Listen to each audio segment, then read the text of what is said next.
Severin and I drink a lot of puer, and in this video we're going to tell you why puer is our favorite tea. Keep watching.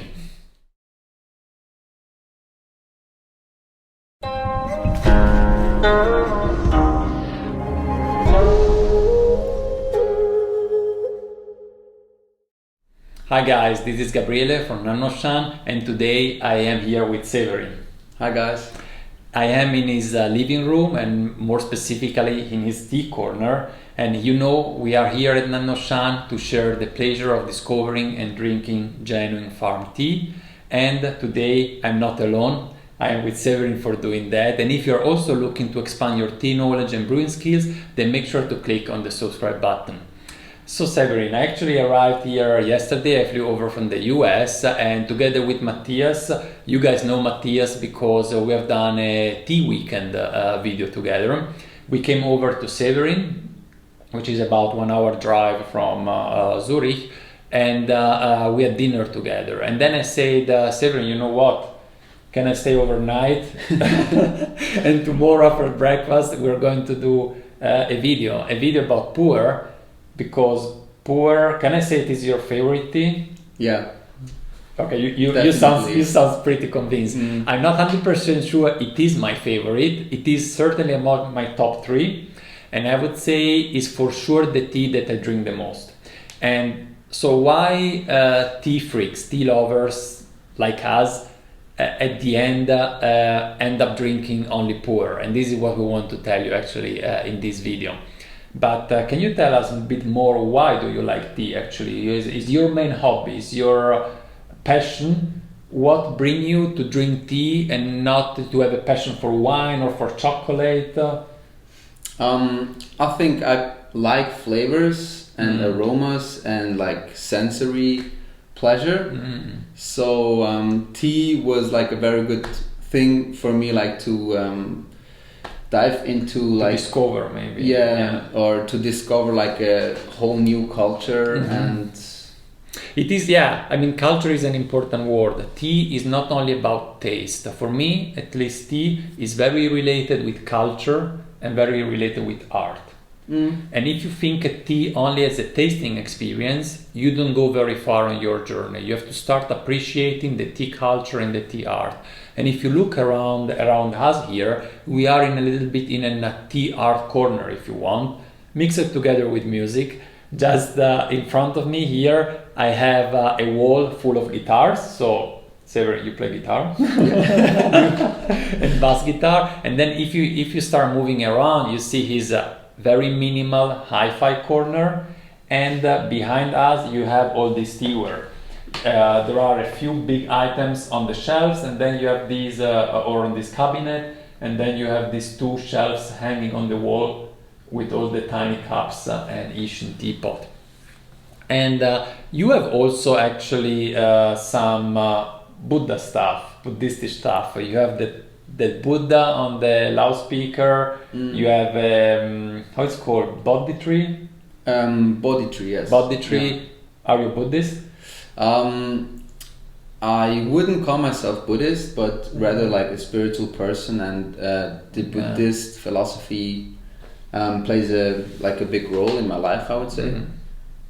And so here actually we have chosen one puer to drink today. We have this Bulang 2011. It is from Gushu trees, so from old trees.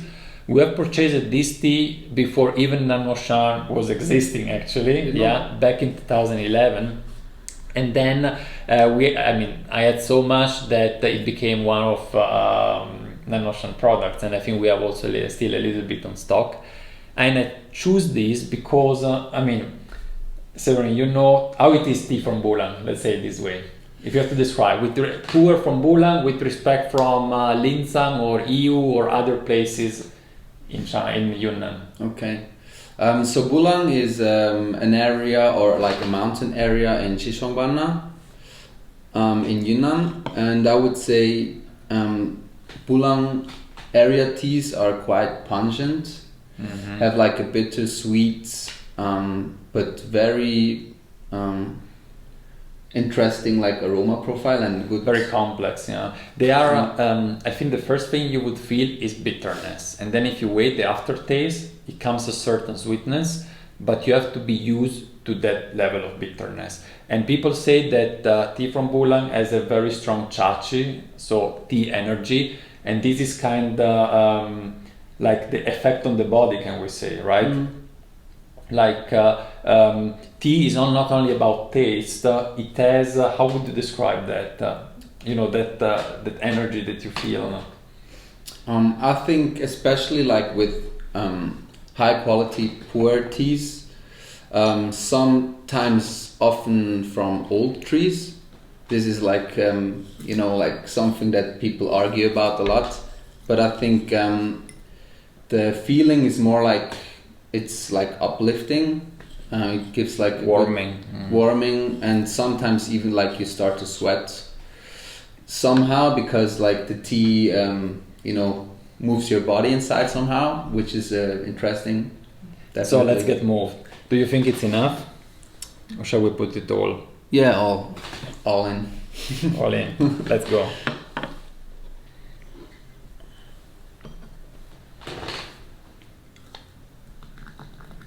So interesting. I don't know if you can see it from the camera. Severin is not really using a water kettle. He has an heating plate, and he uses this ceramic pot to warm up the water. This is kind of very traditional in China. It's a bit more difficult to find it here, but I'm sure you got inspiration from China, right? Yeah, sure. And where did you actually bought? I mean, the pot and all the teaware that we see around here. I think you guys would like to know where to get all this stuff. Okay, like there are a lot of platforms on the internet, which I'm certainly using to like discover tea and also like find some teaware. But I was also with Gabriele in China this year. Severin came with us on the tea tour, the first tea tour of nannuoshan this spring. You bought quite some stuff there actually. Awesome. Yeah. And by the way, I mean, if you're also interested to coming with us to China, we are going next spring. We are going again to bring our customer there. We visit different tea plantation. I think the same as last year. We will visit both green tea and oolong tea plantation and participate in the production as well. We did a tea together, and actually in one of the last video that we published, we together with John, we drank that tea that we prepared together. Oh. Yeah, it was interesting. Basically, the farmer sent us both the tea that we have picked, but also another one. And the one that we have picked was roasted only twice. Mm-hmm. And actually the leaves were a little bit too young. She let us pick the leaves, but just because we wanted to do tea, but actually it was too young. And then she did from the same garden when the leaves were really mature at the right level. She did another tea and roasted 3 times, and the difference was huge. Okay. Like I tell you, you would never buy the 2 times roasted, but the other is extremely interesting. Yeah, the for sure. Are we drinking this? We are. And look at this. This is actually a filter made out of coconut, I think, isn't it? Yeah, it's coconut shell. Yeah. Where did you get this? Online as well? Online, yeah. I feel teaware that is somehow like organic gives me like I don't know, another pleasure in tea, because like tea is also comes from nature. It's a product of nature, yeah. And I also love a lot to put my teaware basically to come with nature. If it is too, like, I don't know, maybe metallic or I don't know how to describe. I mean, but if you look at here, for example, we have this is bamboo. This is coconut. Then we have, of course, glass and pottery, but this is a handmade one as well. Those are also handmade. You can tell because the shape is not precisely round. So when on the potter wheel, you cannot make it so round as you would do it in a mold. How do you like it? It's very nice. Like it? You're not saying that just because you are in front of the camera. Sure. No, it's. I feel like for a Bulang, it's already very round, and it's not very bitter. It's quite. It has this crispy complexness to it, and this is, one of the reasons why we love puer. Is if you compare puer with other tea, puer at this additional level of depth that no other tea has. The complexity of puer, you cannot match it in any tea, in my opinion. Yeah, definitely. All other tea, you have this nice aroma, it is floral, it is fruity. Puer is very difficult to tell if it's floral or fruity because it has its own taste in a way that is very difficult to describe.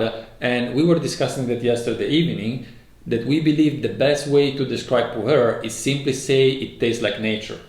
Yeah, it's like, I described it that way, that puer describes nature in a feeling and an aroma. Or that way around. Yeah, you can tell how it is nature like puer. They are, if you think about mushrooms, walking in a wet forest, rain, earth, all these combined together is the taste of puer. Yeah, and maybe if you let it ripen, after a while it goes more into the earthy notes. If it is fresher, it maybe is a little bit more grassy, but always very, very complex. Cheers.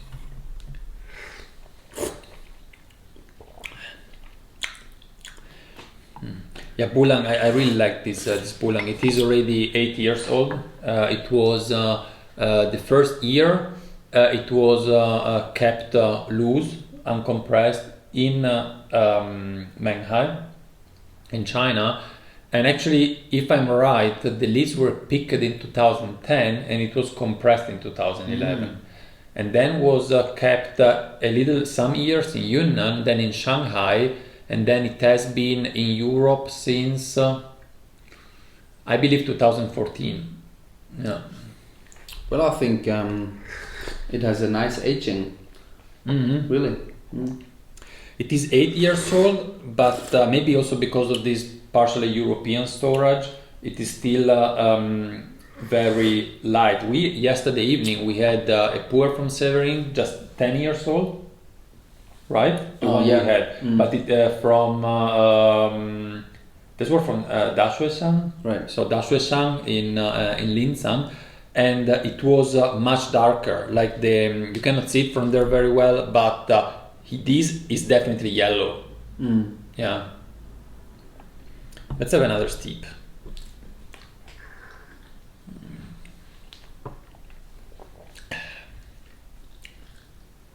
The good thing about puer, you don't have to wait too long. We have put probably how much? 5 grams?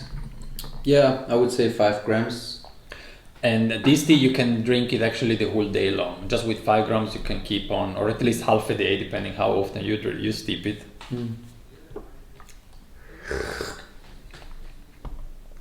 The mouth feeling, you feel definitely bitterness at first. You put it in your mouth, you have some bitterness here in the front of the mouth, but how to say, it is positive bitterness. There is this Western association that bitterness is bad. Bitterness is not bad. There is good bitterness, there is bad bitterness. Yeah, and the same with sour. Like, I don't know, if you have a sour fruit, because it's not mature, it's not good. But lemon is sour and is good. So yeah, it's just one of the components.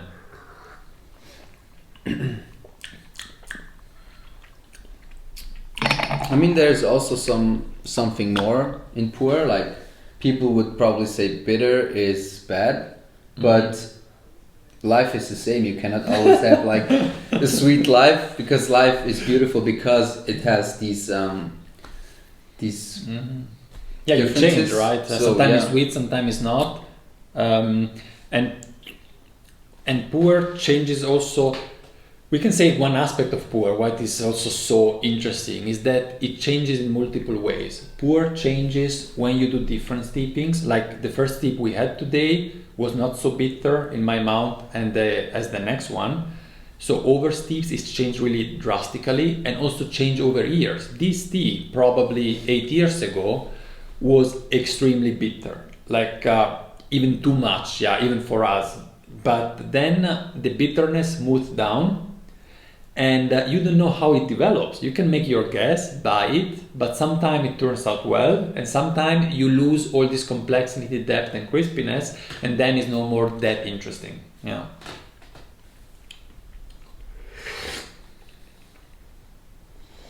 I have to say, now I was thinking, I said before, it's difficult to tell if puer is fruity or fruity.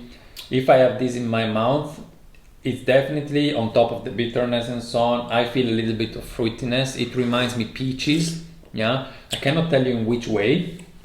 I cannot tell you exactly. It's not the sweetness of peaches, but maybe it's something to do with the pulp of the peaches that is a little bit thick in your mouth. Yeah, but it's definitely not floral to me. It starts also to develop like a woody. Yes, sound right. to it. It has, yeah. That's the note, woody note that come with time. And actually, for example, puer for me, I drink puer at many different times of the day. Sometime in the morning before going out for a run, for a jog, I get some puer because it gives me like a little bit of energy without having to eat, in a way, because I cannot make my belly full and then go out for a run and so. And in the evening sometime, I also need after dinner, it's like a liqueur basically. Instead of having a whiskey, you have a puer. Like a digestive Yeah. kind of thing, yeah. It's and I know that some of you really would like to understand puer better. You have to be patient. Yeah, in my experience, every tea lover, if he waits the right amount of time, you evolve toward puer. It doesn't mean that it's the only tea you like. And I said, I've been drinking tea for quite some time, and I would say my three favorite are actually not in this order. They are puer, Taiwan oolong, and dansong. And you would say that many tea lovers end up drinking either puer or either a lot of puer or a lot of rock tea. But as a matter of fact, even if you're not getting into a complete puer tea freak, you will end up appreciating it, I believe. Yeah, it's not the general rule, of course. There might be some people that will never like puer, but do you know actually someone that loves tea for a long time and really doesn't like puer or doesn't appreciate it? I would say I rather know a lot of people that love more like the green teas kind of thing, like Japanese greens, like the very fresh and umami that's true. flavors. Yeah. But I think like oolong and puer sometimes goes often together with tea appreciation. Yeah, definitely. Yeah, because they are both very complex indeed. Yeah, I would say. Well, we will probably continue drinking this one here for a little while, but I hope we were able to transmit a little bit to you why we drink puer and what is so important for us about puer. If you are interested in having more video about puer, maybe also comparing different kind of puer with each other, just let us know in the comments below this video. And otherwise, we hope you have enjoyed watching us today, and if it is the case, don't forget to give us a thumbs up. And if you haven't done it yet, please go ahead and subscribe our channel, and much more videos like this will come your way very soon. That's all from Severin's Tea Corner. Thank you very much for watching, and we will see you next time. Bye bye.